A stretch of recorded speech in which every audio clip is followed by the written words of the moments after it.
तो hello guys, welcome back to my channel true facts of market. तो चलिए guys, देखते हैं आज कुछ मोस्ट इम्पॉर्टेंट जो चार्ट पैटर्न कुछ बनते हैं। तो ऐसे चार्ट पैटर्न तो मार्केट के अंदर बहुत सारे हैं, पर मैं आज उन मतलब एक दो चार्ट पैटर्न ही ऐसे हैं जिसके ऊपर मैं ट्रेड करता हूँ, जिनको मैंने बहुत टाइम से फॉलो किया और जिनको मैंने ज़्यादा से ज़्यादा बार समझा है, और जो पैटर्न ज़्यादा से ज़्यादा बार मार्केट में बनते हैं। तो उन पैटर्न के ऊपर ही हम डिस्कशन करेंगे। अगर आपको बाकी सभी पैटर्न का अगर नॉलेज चाहिए तो फिर आप यूट्यूब के ऊपर या गूगल के ऊपर डाल के देख सकते हो सब कुछ। पर क्या है, जो इम्पोर्टेंट चार्ट पैटर्न है उतने ही एक दो ही जो मार्केट के अंदर ज़्यादा से ज़्यादा बार बनते हैं, और उनके ऊपर ही ट्रेड मैं बहुत बार मैंने किया है। तो वो उसके पीछे जब हम कोई भी चार्ट पैटर्न ब्रेक होता है तो वहाँ पे कब हमने बाय करना चाहिए, या फिर उसके पीछे फिर कौन सा चार्ट पैटर्न कैसे ब्रेक होने के बाद कहाँ पे एंट्री लेना है, कहाँ पे एग्जिट करना है, ये फिर हम इस वीडियो में थोड़ा डिस्कशन करेंगे। तो उसके जब वो चार्ट पैटर्न बनते हैं तो उसका फिर हमें टारगेट कौन सा लगाना है, क्या कितना हमें टारगेट लेना है उसमें से। तो ये कुछ पॉइंट्स मैं बताना चाहता हूँ आपको। तो हम ज़्यादा चार्ट के ऊपर फॉलो ज़्यादा चार्ट पैटर्न को फॉलो नहीं करेंगे, उतने ही फॉलो करेंगे जितने थोड़े बहुत एक दो ही चार्ट पैटर्न ऐसे हैं जो कि मार्केट के अंदर बनते हैं। तो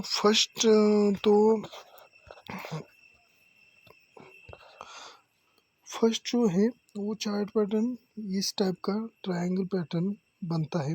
जो कि मान लो ऊपर से भी आया होगा, ट्रेंड जो है ऊपर से ही होगा, और इस लेवल में कंसोलिडेट करके फिर नीचे भी ये ब्रेक करता है, ऊपर भी ये कहीं पर भी ब्रेक कर सकता है। तो इसके ऊपर हमने ट्रेड कैसे करना है, ये थोड़ा मैं बताता हूँ। इसके पीछे लॉजिक क्या होता है कि मान लो मार्केट नीचे आ रहा है, लगातार मार्केट नीचे आ रहा है, और मार्केट एक किसी एक इम्पोर्टेंट लेवल पे आने के बाद ना मार्केट वहाँ पे रुक जाता है। मार्केट यहाँ से नीचे आ रहा था, यहाँ से मार्केट नीचे आ रहा था, और किसी एक लेवल के आसपास आके फिर मार्केट रुक जाता है, और रुकने के बाद फिर वो वहाँ पे एक सपोर्ट होता है। तो जहाँ पे ये चार्ट पैटर्न जो है ना, वो उसी लेवल पे बनते हैं चार्ट पैटर्न। अगर इतना आसान होता चार्ट पैटर्न बनना तो फिर वो कहीं पर भी बनते ना, तो वो ज़्यादा से ज़्यादा कहीं पर भी नहीं बनते, वहाँ पर ही चार्ट पैटर्न। ये बात नोट करना कि चार्ट पैटर्न उसी जगह पे बनते हैं जहाँ पे वो बायर्स या सेलर्स बहुत ही ज़्यादा वो लेवल बायर्स और सेलर्स के लिए बहुत ही ज़्यादा डिफेक्टिव हो जाती है। उस लेवल के ऊपर ही उस लेवल के आसपास ही चार्ट पैटर्न ज़्यादा से ज़्यादा देखने के लिए हमें मिलेंगे। तो वो क्या होता है, जनरली क्या होता है, मान लो मार्केट ऊपर से नीचे से ऊपर जाता होगा, और इस लेवल के आसपास फिर मार्केट ऐसा कुछ चार्ट पैटर्न हमें देखने के लिए मिल जाता है। जो वो इसी लेवल पे क्यों बनता है, क्योंकि इस लेवल का जो है ना, वो कोई ना कोई इतना स्ट्रॉन्ग रेजिस्टेंस होगा ना, वहाँ पे इतना स्ट्रॉन्ग रेजिस्टेंस होता है कि वहाँ पे बायर्स को मार्केट को डिफेंड करने के लिए ना, अपना जो ये है वो डिपेंड करने के लिए बहुत ट्राई करना पड़ता है। तो ये जब ट्राई करते हैं ना, वहाँ पे अगर बायर्स को ऊपर जाना ही होता है, और सेलर्स का भी एफर्ट उतना ही लगता है, और बायर्स का भी एफर्ट जब उतना ही लगता है ना, तो उस समय फिर ये चार्ट पैटर्न ऐसे बनना स्टार्ट हो जाते हैं। तो जनरली क्या होता है, कि ये जो चार्ट पैटर्न है वो उसी लेवल जहाँ पे बायर्स का भी एफर्ट उतना ही लग रहा होगा ऊपर जाने के लिए, और सेलर्स भी वहाँ पे उतनी ताकत से एक्टिवेट होंगे मार्केट को नीचे लाने के लिए। तो उस लेवल के आसपास ही मार्केट फिर ऐसे चार्ट पैटर्न बनाना स्टार्ट कर देता है। तो जनरली क्या होता है, इसका ना मैं दो पार्ट में ये वीडियो बना दूंगा, क्योंकि ये जो चार्ट पैटर्न है ये सिंगल चार्ट पैटर्न ऐसा है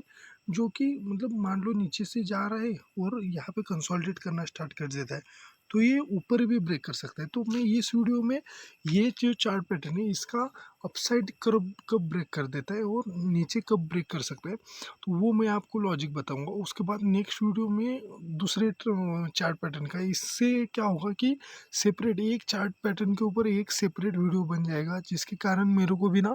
उसी एक के अंदर पूरा उस जो एक ही चार्ट पैटर्न है उसका पूरा नॉलेज मैं आपके मतलब आपको दे सकूँ। इसलिए फिर मैं ऐसे एक एक जो चार्ट पैटर्न, मैं ज़्यादा से ज़्यादा 2-3 ही चार्ट पैटर्न ऐसे हैं जो ज़्यादा से ज़्यादा मार्केट में देखने के लिए मिलते हैं और ज़्यादा से ज़्यादा मतलब मैंने भी उसके ऊपर बहुत बार ट्रेड किया है। तो ऐसे 2-3 ही चार्ट पैटर्न है जो कि ज़्यादा से ज़्यादा बार मार्केट के अंदर बनते हैं। तो फर्स्ट है कि ये ट्रायंगल जो पैटर्न होता है वो अगर मान लो मार्केट नीचे से ऊपर आ रहा है और यहाँ पे फिर ये कंसोलिडेट करना स्टार्ट कर देता है, ये मान लो ये जो लेवल है वो बहुत ही बड़ मतलब 33,200 अभी मतलब ऐसे एग्जाम्पल के लिए बता रहा हूँ कि क्योंकि यहाँ पे वही लेवल आ रहा है, तो 33,200 एक बहुत ही स्ट्रॉन्ग रेजिस्टेंस होगा। तो वहाँ पे क्या है, मार्केट नीचे से आ रहा है, तो मार्केट जब से नीचे से आए तो वहाँ पे क्या है कि मार्केट एक मतलब बायर्स भी उतने ही स्ट्रांग है और सेलर्स भी वहाँ पे उतने ही स्ट्रांग है। तो वो हमें मतलब वहाँ पे ट्रेड कब कैसे करना है, अगर ये अपसाइड जब ब्रेक करते हैं ना, अगर ऐसा जो चार्ट पैटर्न हो तो मतलब होता है, तो वो अपसाइड जब ब्रेक करते हैं ना, मान लो यहाँ पे कहीं पे मार्केट आया होगा, ये मैं इधर नोट करके बता दूँ, यहाँ पे मार्केट आया है और यहाँ पे मतलब डे का क्लोजिंग है, मतलब आज डे ख़त्म है और नेक्स्ट डे मार्केट ओपन हो गया और ये जो लेवल है ना, ये जो लेवल, तो इसके आसपास ना मार्केट फिर ये ऊपर की ट्रेंड लाइन है, तो उसके आसपास मार्केट जाके थोड़ा देर हॉल्ट करने लगा है और हॉल्ट करने लग के फिर अगर मतलब जो स्प्रिंग होते हैं ना, स्प्रिंग जो होती है वो टाइट होना स्टार्ट होती है और जब टाइट हो के छूटती है ना, तो वो जैसे मतलब स्पीड से निकलती है ना, तो उस हिसाब से भी मतलब सेम उसी हिसाब से मार्केट भी सेम उसी इससे मतलब मार्केट को भी मतलब मोमेंटम हमें वहाँ पे मिलता है जब वो वहाँ पे कुछ देर रुक के अगर वहाँ पे ब्रेक करता है अपर साइड, तो अपर साइड हम आराम से हम वहाँ पे ब्रेक करने के साथ ही हम वहाँ पे ट्रेड कर सकते हैं। पर सेकंड चीज़, अगर ऐसे चार्ट पैटर्न में बना है और अगर मान लो मार्केट अगले दिन ओपन होता है गैप अप, तो गैप अप होने के बाद ये जो चार्ट पैटर्न है वो सस्टेन करने का थोड़ा मतलब चांसेस थोड़ा कम हो जाता है। ये चार्ट पैटर्न ये ऐसा है कि इसका मतलब कुछ रूल है कि ये यहाँ पे मतलब मान लो अटका है इस लेवल के आसपास और ब्रेक करते समय इसको यहाँ पे ना मतलब रुकना चाहिए वहाँ पे मतलब आज का डे का क्लोजिंग ये है, मान लो ये आज का डे का क्लोजिंग है और ये मतलब कल का डे है, तो कल मार्केट ओपन होने के बाद इस लेवल के आसपास थोड़ा सा फाइट स्पीड से फाइट मतलब थोड़ी बहुत बहुत ही मतलब स्प्रिंग को बहुत ही टाइट हो मतलब स्प्रिंग जैसे टाइट होती है ना, तो उस हिसाब से मार्केट स्क्वीज करना चाहिए इस लेवल के आसपास। फिर अगर ब्रेक करते हैं ना, तो फिर यहाँ पे जो लास्ट स्विंग होगा ना, यहाँ पे मान लो यहाँ पे अभी ब्रेक दिया है तो इसके पीछे का लास्ट स्विंग जो है वो ये है, तो ये स्विंग का हम स्टॉप लॉस रख के ना ये जो इलाका होगा, मान लो ये 200 पॉइंट का है ना, तो यहाँ से हमने ऊपर फिर 200 पॉइंट का टारगेट हमारा लेना है। तो ये जो टारगेट है वो बहुत ही अच्छी तरह से हमें देखने के लिए मिल सकता है, मतलब मिलता है मार्केट के अंदर, जो कि ये ट्रायंगल के पैटर्न के ऊपर। पर ये सेकंड चीज़, ये मार्केट ऐसा नहीं है कि ये अपसाइड ही ब्रेक करेगा, यहाँ पे ऐसा भी हो सकता है कि यहाँ पे मतलब चार्ट पैटर्न के ऊपर बायर्स का मतलब ताकत उतना ना लगे और सेलर्स का ताकत ज़्यादा लगे और सेलर्स फिर मार्केट वहाँ से फिर नीचे भी वो चार्ट पैटर्न नीचे भी ब्रेक कर सकता है। पर नीचे जब ब्रेक करता है ना, तो मतलब ये जो पैटर्न है, तो वो जब नीचे ब्रेक करता है तब अगर ऊपर के साइड में ब्रेक करता है ये, सॉरी, ये जो चार्ट पैटर्न है ये अगर ऊपर की जा रहा है, मान लो ऐसा स्क्वीज़ हुआ, यहाँ पे ओपन हो गया आज और स्क्वीज़ हुआ और निकल गया, निकलने के साथ ही यहाँ पे स्विंग को पिछले स्विंग को हम ये सेल लगा के हम वहाँ पे मतलब बाय कर सकते हैं अच्छे खासे ट्रेड, मतलब ये जो यहाँ से यहाँ तक का जो मतलब रेंज बनाया होगा, तो उतना हम टारगेट अपर साइड के लिए रख सकते हैं। पर अगर यहाँ पे डायरेक्टली गैप ओपन होता है ना, तो फिर हम यहाँ पे सेलिंग के लिए हो जाएंगे। मतलब वहाँ पे फिर वो चार्ट एक फेक ब्रेकआउट जैसे होता है ना, तो फिर क्या करता है जनरली ऐसे चार्ट पैटर्न अगर गैप अप ब्रेक मतलब ब्रेकआउट के टाइम पे अगर डायरेक्टली गैप ओपन होता है ना, तो फिर वो मार्केट के मतलब वो जो है फिर दोबारा मार्केट मतलब उसी चार्ट के पैटर्न के अंदर आ जाता है। मतलब वहाँ पे फिर हम बाइंग का नहीं सोच सकते कि अभी गैप ओपन हो गया तो यहाँ पे आके फिर ये इस जो लेवल है वहाँ पे बहुत टाइम फाइट किया है, तो इस लेवल के आसपास कुछ प्राइस एक्शन बना के ऊपर जा रहा है तो हम बाय करेंगे, ऐसा वहाँ पे नहीं होता है। तो वो मतलब जनरली मैं क्या बोलता हूँ कि रेजिस्टेंस के ऊपर अगर डायरेक्टली गैप ओपन होगा, नीचे आकर यहाँ पे कोई प्राइस एक्शन दिखता है तो हम वहाँ पे बाय करेंगे। पर इस चार्ट पैटर्न के अंदर क्या होता है कि वो यहाँ पे अगर डायरेक्टली गैप ओपन होता है तो ये चार्ट पैटर्न यहाँ पे आके फिर प्राइस एक्शन बना के ऊपर नहीं जाता है, तो ये बल्कि वो क्या करता है कि वो वापस नीचे आता है और इसी लेवल में फिर दोबारा शुरू कर देता है अपना जो पहला काम था वो, मतलब स्क्वीज़ करना वहाँ पे उसी रेंज में रहना स्टार्ट कर देता है और फिर उस रेंज में स्टार्ट मतलब जितना देर रहता है और फिर दोबारा सेम जैसे मैंने अभी बताया कि यहाँ पे फिर वो मतलब थोड़ा स्क्वीज़ होके फिर ब्रेक करता है और फिर अपनी रैली कंटिन्यू करता है। ये कब होता है जब गैप ओपन होता है तब, और अगर बिना गैप होते यहाँ पे स्क्वीज़ करना स्टार्ट कर देते हैं और ब्रेक कर देता है तो फिर हम ये जो टारगेट है सेम यहाँ पर भी सेम उतना ही टारगेट हम ले लेंगे। पर ये जो है इसमें हमें अच्छा खासा मतलब टारगेट मिलता है। अगर ये जो पैटर्न है वो गैप ओपन होता है तो वो वापस अपने उसी चार पैटर्न के अंदर आ जाता है और फिर दोबारा वो वापस वही प्राइस एक्शन बनाते बनाते फिर ब्रेक कर देता है। ऐसा होता है अगर ये कब जब ये फ्लैट हो मतलब अपर साइड जब मार्केट निकलता है तब ये प्राइस एक्शन फिर अपर साइड के लिए बनती है। और अभी देखेंगे निगेटिव मतलब डाउन साइड के लिए मतलब जब ये डाउन साइड ब्रेक करता है, ऐसा नहीं कि ये अपर साइड ही ब्रेक करे, ये डाउन साइड भी ब्रेक कर सकते हैं, ऐसा उसके अंदर ऐसा कुछ नहीं। तो डाउन साइड के लिए क्या है, ये मान लो चार्ट पैटर्न अपना है इस लेवल के अंदर है, तो ये जो है ना वो जब ब्रेक करता है तो जो मैंने कल आपको ट्रेंड लाइन का जो कॉन्सेप्ट सिखाया है ना कि जो स्ट्रिक्ट ट्रेंड लाइन का जो कॉन्सेप्ट सिखाया है ना कि ये अगर नीचे की तरफ ब्रेक करता है तो वहाँ पे फिर ये जो स्विंग बने होते हैं ना वो फिर उसको एक सपोर्ट की तरह रिएक्ट करना स्टार्ट कर देते हैं। तो इसलिए फिर यहाँ पे हम ट्रेड कैसे करेंगे, अगर नीचे के साइड में अगर मार्केट को ब्रेक कर रहे हैं ना तो फिर वहाँ पे हम जो स्ट्रिक्ट लाइन मतलब इस पैटर्न के अंदर ट्रेंड लाइन तो फ्लैट ही होता है, पर यहाँ पे कॉन्सेप्ट हमारा कौन सा होता है कि जो स्ट्रिक्ट ट्रेंड लाइन का जो कॉन्सेप्ट मैंने आपको सिखाया है कि यहाँ पे ब्रेक होने के बाद वापस ऊपर जाके रिटेस्ट करके फिर अगर नीचे आके फिर इसको ब्रेक कर रहे हैं ना तो उस समय वहाँ पे बाय किया जाता है। जब पर ये कब होता है अभी आप मतलब कंफ्यूज मत हो जाना, मतलब थोड़ा फ्रेश माइंड से सीख मतलब देख लेना वीडियो, क्योंकि क्या है ये अभी इसमें क्या है दो चांसेस हो जाते हैं कि यहाँ पे लोग क्या सोचेंगे कि यहाँ पे ट्रेंड लाइन तो फ्लैट है, तो फ्लैट ट्रेंड लाइन में हमने क्या सोचा था कि हमने क्या डिस्कशन किया था, फ्लैट ट्रेंड लाइन में जब ब्रेक होगा, जब फ्लैट ट्रेंड लाइन जब ब्रेक होगा वो तुरंत हम वहाँ पे बाय करेंगे। पर अगर ये फ्लैट ट्रेंड लाइन पैटर्न के अंदर है, ये जो पैटर्न है इसके अंदर है और यहाँ पे फ्लैट ही होगा, ट्रेंड लाइन यहाँ पे फ्लैट ही होगा, ये पैटर्न के अंदर ट्रेंड लाइन फ्लैट ही होगा और इस पैटर्न के अंदर अगर है तो फिर वहाँ पे हम जो trend line strict trend line का जो कॉन्सेप्ट है कि यहाँ से मार्केट नीचे आके फिर वापस ऊपर जाके रिटेस्ट करके अगर नीचे आ रहा है तो फिर वहाँ पे हम सेलिंग का पोजीशन बना सकते हैं। पर जब तक ये सेम प्राइस एक्शन जब तक बनाता नहीं है ना तब तक मतलब ये जो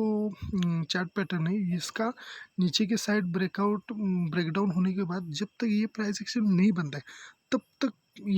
मतलब ये पैटर्न के अंदर हमने ट्रेड नहीं करना है। अगर मान लो यहाँ पे अगर आप डायरेक्टली बुक मतलब ये पैटर्न नीचे की साइड में ब्रेक हो रहा है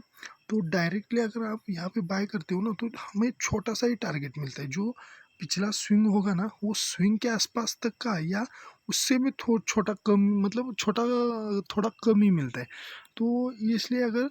कभी भी ऐसा चार्ट पैटर्न अगर आपको मार्केट के अंदर देखने के लिए मिलता है, तो अगर ये जो चार्ट पैटर्न है वो अगर अपसाइड ब्रेकआउट करता है, स्क्वीज होके अपसाइड ब्रेकआउट करता है, तो वहाँ वो तब हम वहाँ पे डायरेक्टली बाय कर सकते हैं। पर अगर गैप ओपन होगा तो फिर हमने वहाँ पे बाइंग का सिनेरियो नहीं ढूंढना है। फिर हम वहाँ पे मतलब ये 3 टाइप से मार्केट मतलब ये ब्रेक हो सकता है। एक तो हो गया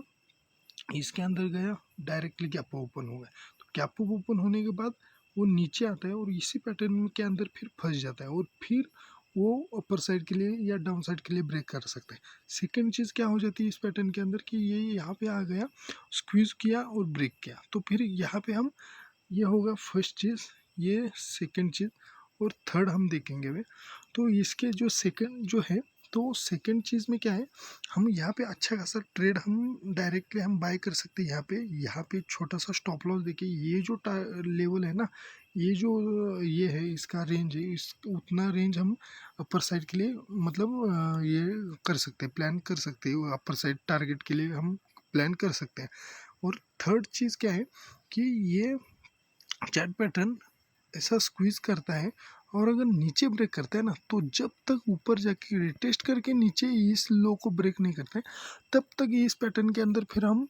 तो नीचे के सिर्फ डाउन साइड के लिए ये है, डाउन साइड के लिए हम ट्रेड हुए तभी करेंगे जब नीचे ब्रेक करने के बाद वापस ऊपर जाके रिटेस्ट करके नीचे आ रहा है, तो फिर हम वहाँ पे बाय करेंगे। पर जब तक सेम प्राइस एक्शन, जो ये प्राइस एक्शन मैंने बताया, वो जब तक डाउन साइड के लिए जब अगर ब्रेक करता है, तो ये प्राइस एक्शन जब तक नहीं बनता है तब तक हम वहाँ पे ट्रेड नहीं करेंगे। पर तो सेकंड मतलब अपर साइड के लिए अगर ब्रेक कर रहा है, तो फिर ऐसा अगर ब्रेक कर रहे हैं तो हम डायरेक्टली बाय करेंगे। डायरेक्टली गैप ओपन होता है तो फिर हम वहाँ पे ट्रेड नहीं करेंगे, तो फिर वो वापस अंदर आके स्क्वीज करके जब ब्रेक करेगा तब हम वहाँ पे बाय करेंगे। तो और और एक चीज़, और एक टाइप भी हो सकता है कि मतलब ये तो मैंने बताया कि फ्लैट ओपन मतलब डायरेक्टली ब्रेकआउट दे सकता है, या फिर सेकंड टाइम जो डायरेक्टली गैप ओपन हो सकता है या नीचे की साइड ब्रेक कर सकता है। पर अब मान लो अगर ये स्विंग बनाते हुए मार्केट ऊपर जा रहा है,